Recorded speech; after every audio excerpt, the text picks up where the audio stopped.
कि अगर रेजिस्टेंस यहाँ पे लगा रहता और यहाँ पे लगा रहता दूसरा, तो लोग आते तो ज़्यादा, ठीक है, लेकिन क्योंकि इसके थ्रू ज़्यादा नहीं जा सकते इसलिए यहाँ से आते भी कम। तो फिर से स्वागत है आपका हमारे G+ क्लासेस में। आज के टॉपिक में हम डिस्कस करने जा रहे हैं रेजिस्टेंस इन सीरीज़ और जानेंगे कि जब रेजिस्टेंस सीरीज़ में होता है तो किन किन फैक्टर पे हमको कंसीडर करना है। तो सबसे पहले आते हैं हमारे सर्किट डायग्राम पे। यहाँ पर आप देख सकते हैं कि हमने R1, R2, R3 तीन रेजिस्टेंसेस को सीरीज में कनेक्ट करके रखा है। तो आप ये समझ रहे होंगे सीरीज का मतलब क्या होता है, क्योंकि हमारे पिछले लेक्चर में ही मैंने अच्छे से आपको बता दिया था रेजिस्टेंस जब सीरीज में होता है तो कैसे देखना होता है कि जब भी इसका स्टार्टिंग पॉइंट और एंड पॉइंट दूसरे रेजिस्टेंस का स्टार्टिंग और एंड पॉइंट एक दूसरे से कनेक्ट है तो रेजिस्टेंस सीरीज में होता है। और अगर इसका स्टार्टिंग और इसका स्टार्टिंग और इसका स्टार्टिंग तीनों का एक साथ कनेक्ट होता और तीनों का एंडिंग भी एक साथ कनेक्ट में होता तब वो पैरेलल में होता। या फिर हम करंट को देख सकते हैं, करंट जो यहाँ से फ्लो करके जा रहा है इसको ये भी फ्लो करना पड़ेगा, इसके थ्रू भी फ्लो करना पड़ेगा और इसके थ्रू भी फ्लो करना पड़ेगा, इसके पास कोई दूसरा ऑप्शन है नहीं। तो इसका मतलब ये रेजिस्टेंस सीरीज में है। अगर आपने लेक्चर मिस किया है तो आप जरूर वो देखिए, जहाँ पे हमने इक्विवेलेंट रेजिस्टेंस का बहुत सारा न्यूमेरिकल प्रॉब्लम भी सॉल्व किया है और बहुत अच्छे से देखा है resistance in series and parallel को। तो वहाँ पे सिर्फ इक्विवेलेंट रेजिस्टेंस हमने निकाला था। यहाँ पे हम बेहतर तरीके से और भी जानेंगे कि जब रेजिस्टेंस सीरीज में होता है तो और भी क्या क्या चीज़ उसमें देखे जाते हैं। तो सबसे पहले हम आते हैं हमारे करंट पे। तो जब भी रेजिस्टेंस सीरीज में होगा तो करंट, आप ये नोट बना के लिख लीजिए कि करंट सेम रहता है। आप ये मत सोचिएगा कि इसका वैल्यू कम, इसका वैल्यू ज़्यादा है, इसका वैल्यू बहुत ज़्यादा है। तो करंट तब भी सेम ही रहेगा। जितना करंट इसके थ्रू फ्लो हो रहा होगा उतना ही इसके थ्रू भी फ्लो हो रहा होगा, उतना ही इसके थ्रू पे फ्लो हो रहा होगा। इसके लिए मैं आपको एक एग्जाम्पल देना चाहता हूँ। अगर आप कभी वैष्णो देवी मंदिर गए होंगे, वहाँ पे एक गुफा है, उस गुफा में लोग जा रहे होते हैं। तो वो गुफा बहुत ही सकरी गुफा है, उसमें से अगर सब कोई एक साथ जाने लगे तो बहुत ही दिक्कत होगा। तो इसलिए लाइन बना के कतार में लोगों को भेजा जाता है। तो फ्लो ऑफ चार्ज ही तो करंट है ना, हमने ऑलरेडी जान चुके हैं इस बात को। तो यहाँ पे आप उन मेंबर्स को जो वहाँ पे लाइन में खड़े हैं उनको आप समझिए कि वो चार्जेस हैं, और वो चार्जेस जब एक जगह से दूसरी जगह फ्लो कर रहे होंगे तो करंट फ्लो हो रहा है, ठीक है। अगर यही करंट फ्लो हो रहा है तो वो गुफा अगर बाद में अगर चौड़ी भी हो जाती है, बड़ी भी हो जाती है अगर वो गुफा, तो उससे क्या फर्क पड़ने वाला है, क्योंकि जब इंटर ही लोग कम कर रहे होंगे तो बाद में बड़ी हो जाने पर भी कोई फायदा नहीं है। इसको एक और तरह से समझते हैं। अगर मैं दो कंडक्टर लूं और आप देख सकते हैं कि एक कंडक्टर का क्रॉस सेक्शन एरिया थोड़ा बड़ा है और एक कंडक्टर का क्रॉस सेक्शन एरिया थोड़ा छोटा है, तो अगर मैं इसको ऐसे कनेक्ट कर दूं, ठीक है, और बोलूं यहां से कुछ लोगों को जाने के लिए, यानी चार्जेस को जाने के लिए, जब चार्जेस यहां से फ्लो कर रहे होंगे तो उनको दिक्कत हो रही होगी। क्यों? क्योंकि इसका क्रॉस सेक्शन एरिया तो छोटा है। और जब यहां से फ्लो करते करते करते करते यहां पहुंचे होंगे तब उनको बड़ा क्रॉस सेक्शन एरिया दिखा होगा।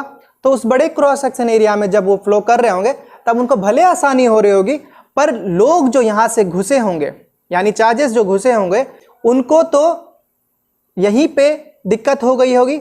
तो यहाँ पे जब पहुँचे होंगे तो वो लिमिटेड अमाउंट में ही पहुँचे होंगे कि नहीं।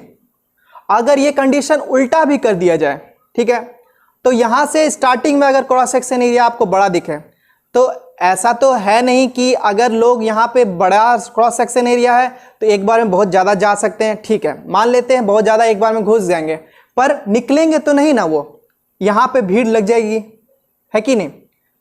तो भीड़ लग जाएगी, इसका मतलब क्या होगा कि यहाँ से, क्योंकि फिर धीरे धीरे कतार में, तो ये भीड़ ना लगे इसलिए लोग को क्या करना पड़ेगा, यहाँ पे ही लाइन बना के आना पड़ेगा, कि क्योंकि आगे रास्ता पतला है, इसी वजह से यहीं से अगर कायदे से चलें तो यहीं से आपको कम कम लोग को जाना चाहिए था। भले रास्ता आपको यहाँ पे ज़्यादा दिख रहा है, यहाँ पे आपको ज़्यादा दिख रहा है, लेकिन तब भी आपको क्या देखना था कि बाद में रास्ता पतला है, इसी वजह से, ताकि यहाँ पे ट्रैफिक जाम ना हो, इसलिए आपको यहीं से कम कम लोगों को भेजना पड़ेगा। ये बात आपको समझ में आई कि रेजिस्टेंस जब भी सीरीज में है, तो एक बार इस एग्जांपल से देख लेते हैं कि अगर रेजिस्टेंस यहाँ पे लगा रहता और यहाँ पे लगा रहता दूसरा, तो लोग आते तो ज़्यादा, ठीक है, लेकिन क्योंकि इसके थ्रू ज़्यादा नहीं जा सकते इसलिए यहाँ से आते भी कम, ठीक है। और अगर ये भी केस होता तो इसमें भी क्या होता कि यहाँ पे तो कम ही लोग जा ही पाते, कोई फर्क नहीं पड़ने वाला। क्यों? क्योंकि जाने वक्त ही लोग कम जा रहे होंगे। तो इन्हीं को अगर न्यूमेरिकल वैल्यूज में देखा जाए तो मान लीजिए यहाँ पे 10 ओम है, यहाँ पे 1 ओम है, यहाँ पे 5 ओम है, ठीक है, अलग अलग वैल्यूज हैं। तो यहाँ पे ज़्यादा रेजिस्टेंस मतलब पतला पाइप है ना, क्योंकि पतला पाइप में ही तो ज़्यादा रेजिस्टेंस होगा, ज़्यादा रुकावट होगा, तो पतला पाइप यानी ज़्यादा रेजिस्टेंस, ठीक है, और मोटा पाइप यानी कम रेजिस्टेंस। और ये दोनों के मीडियम का है। तीसरा मैंने दिखाया नहीं आपको, लेकिन आप समझ जाइए कि वो मीडियम का हो गया, ठीक है। तो जब अगर ज़्यादा रेजिस्टेंस है तो कम ही करंट फ्लो करने देगा ये, क्योंकि रेजिस्टेंस का काम है रोकना करंट को, तो कम फ्लो करने दिया। तो अगर इसी ने कम करने दिया तो जितना भी इसके थ्रू जाएगा इसके थ्रू जाएगा तो कम कम ही जाएंगे। और अगर रेजिस्टेंस पहले भी है तब भी कोई फर्क नहीं पड़ने वाला। क्यों नहीं फर्क पड़ने वाला?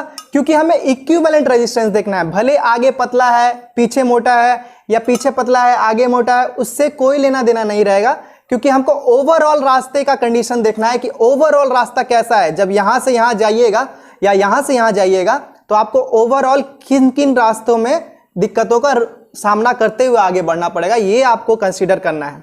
तो इसी कारण से हम इक्विवेलेंट रेजिस्टेंस को निकालते हैं। और इक्विवेलेंट रेजिस्टेंस आपको बहुत अच्छे से मैंने सिखाया है कि सिंपली इन तीनों को ऐड कर देते हैं, ठीक है।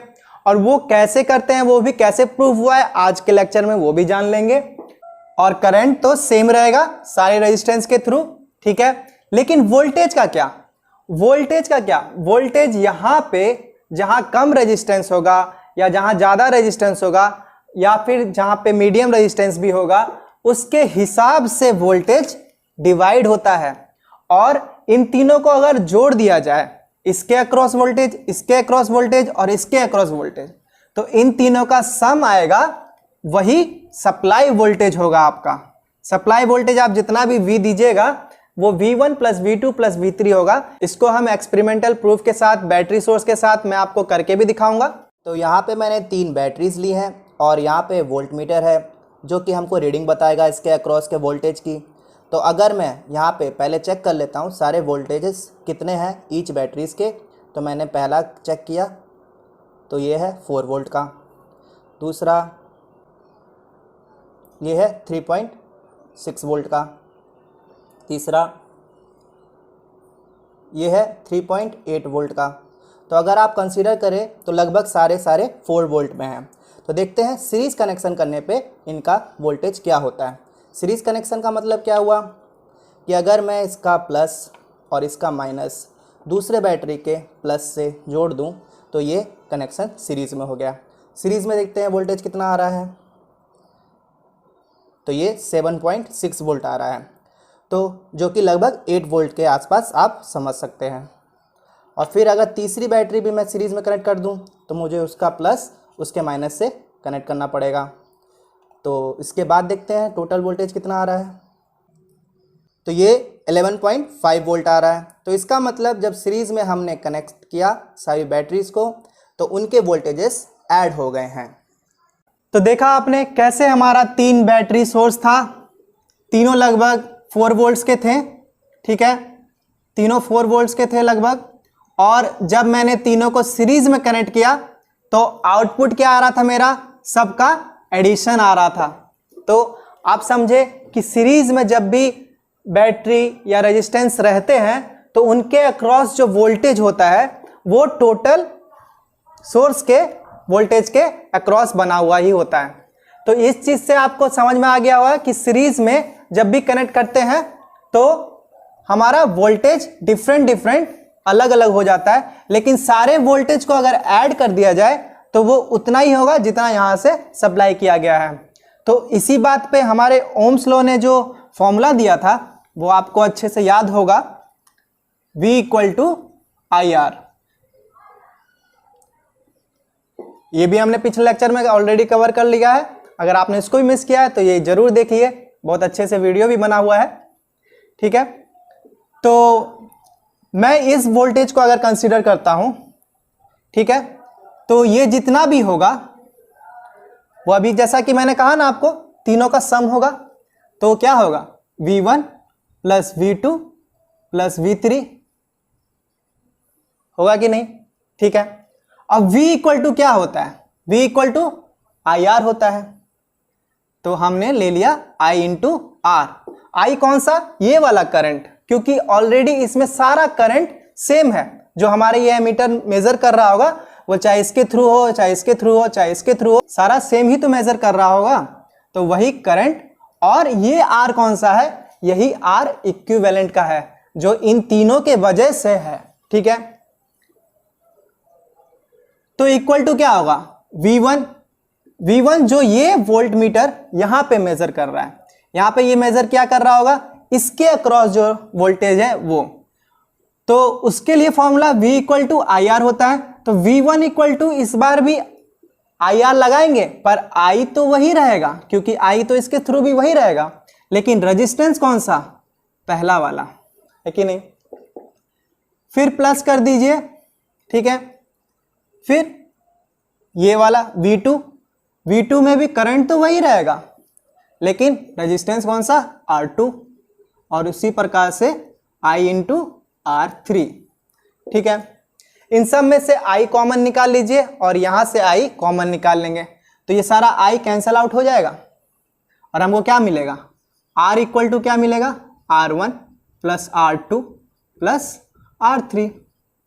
यही तो इक्विवेलेंट रेजिस्टेंस का फॉर्मूला है।